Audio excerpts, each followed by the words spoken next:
Bonsoir.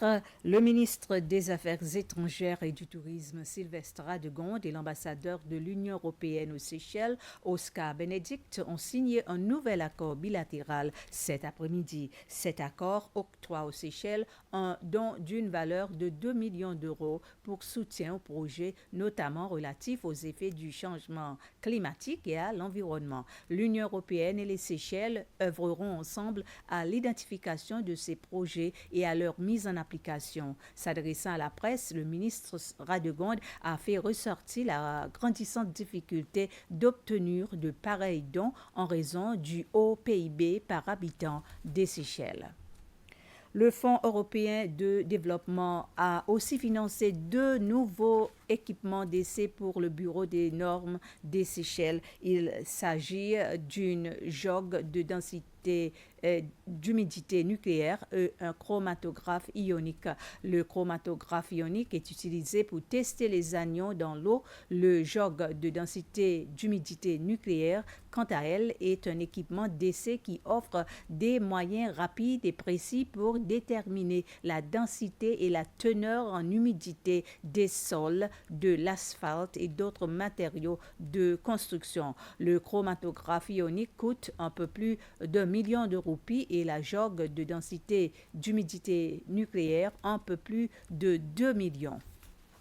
Toujours dans la liste des projets de l'Union européenne, une nouvelle poissonnerie sera construite à la rivière anglaise, à proximité où les pêcheurs vendent actuellement leurs captures au bord de la route, non loin de l'ancien centre communautaire de la rivière anglaise. Ce nouveau marché de poissons, entièrement financé par l'Union européenne sous l'accord de partenariat l'Union européenne pêche durable 2020 à 2026, sera construit en 2 phases. La première phase, débutant le mois prochain, comprendra le dragage et une opération de terrassement pour une somme de 3,5 millions de roupies et c'est la compagnie UCPS qui a obtenu ce contrat. Puis viendra la deuxième phase pendant laquelle la poissonnerie proprement dite sera construite, mais avant, il faudra en lancer l'offre. Durant une visite du site où sera construite la nouvelle poissonnerie, le ministre des Pêches,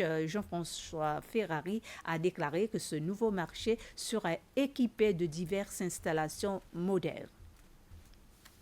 L'Union européenne a été à la source de beaucoup de ces financements pour faciliter la vie des pêcheurs.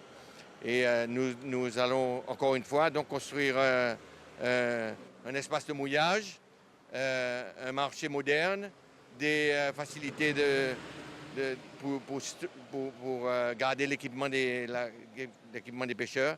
Et puis un espace où on peut encourager les acheteurs à venir acheter dans un plus grand confort. Pour le moment, ils sont à côté d'une route à haute circulation qui n'est pas toujours idéale pour ce genre de transactions. Alors on va faire comme on a fait dans le passé, une infrastructure moderne, fonctionnelle.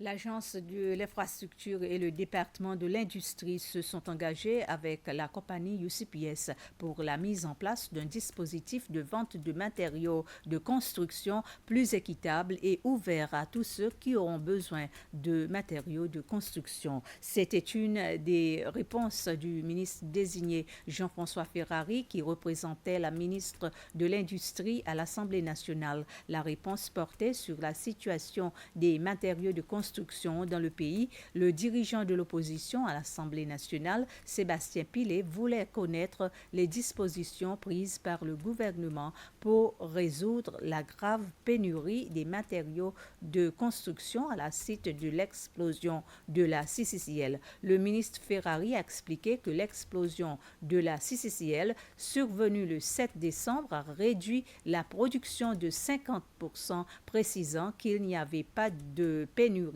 mais plutôt une rupture de stock en raison d'un manque d'explosifs. Une commande d'explosifs est arrivée la semaine dernière, a-t-il ajouté. Ainsi s'achève ce flash d'information. Merci de votre attention.